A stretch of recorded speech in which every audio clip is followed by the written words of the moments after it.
Can we have the applicant come up, please? You'll have 5 minutes to present.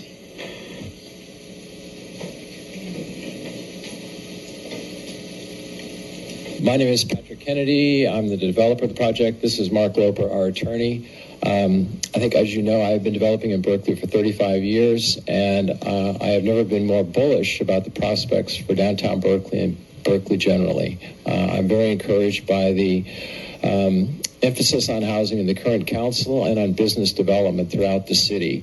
This project is the first project we have done that is actually for older Berkeley residents and non-students. This project is targeting older Berkeleyans that are interested in downsizing, empty nesters that are interested in downsizing, and all of these people have no place to go if they want to stay in Berkeley and they sell their Berkeley house. The project will have a lot of downstream benefits to the city as well. It will liberate a lot of pre-Prop 13 houses that these people will sell and provide more opportunity for young families. It will more opportunities for young families to move to Berkeley. It would allow a lot of legacy Berkeleyans to stay in Berkeley where they desperately would like to go instead of moving to Walnut Creek.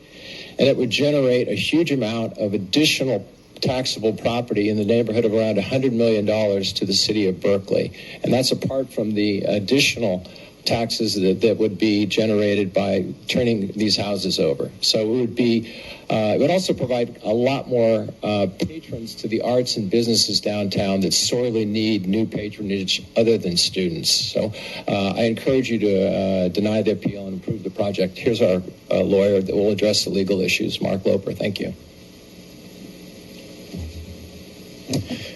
Good evening, Mayor and Council members. Mark Loper from Rubin, Junius & Rose on behalf of the project applicant. Just a few things based on some of your questions and then what we heard from the appellant. The standard for a specific adverse impact, that means a significant, quantifiable, and direct impact based on objective, identified, written public health or safety standards. I heard that the project was out of scale, that it didn't meet neighborhood character, that it wasn't reflective of what some people in the community might want. I didn't hear reference to any significant, quantifiable, or direct impacts based on objective, identified health and safety standards. There are several approval conditions that are specific to ongoing work that needs to be done when this project is built, if you see fit to approve it, and those address things like the contamination that was remediated. There are procedures in place that go through the state, the county, or the city as the city deems it appropriate to deal with remediation activities on sites that had former toxic soils. Developing housing on sites that have former toxic soils happens around the state. If Berkeley just stopped doing it, you'd rule out a lot of sites. I'd also like to point something out that staff emphasized. This project is on your most recent housing element. It was on the one before that too. This is a reused housing element site. That means that for the last 2 cycles, you as a city council have directed, from a policy perspective, this site to be developed with dense multifamily housing.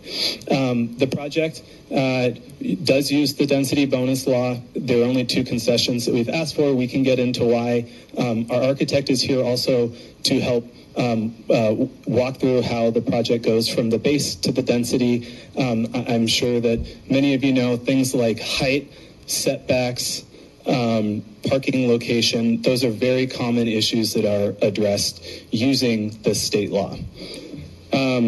The appellant didn't specifically raise any CEQA arguments per se, but I do think it's important to point out that your staff used the housing element EIR that this council certified, and the CEQA says that for a project that tiers off of the housing element, you cannot undergo heightened environmental review such as a negative declaration or an EIR except in very narrow circumstances, and I don't think that that's been presented here. Dealing with a site that had some soils issues several decades ago is not a unique issue. Thank you.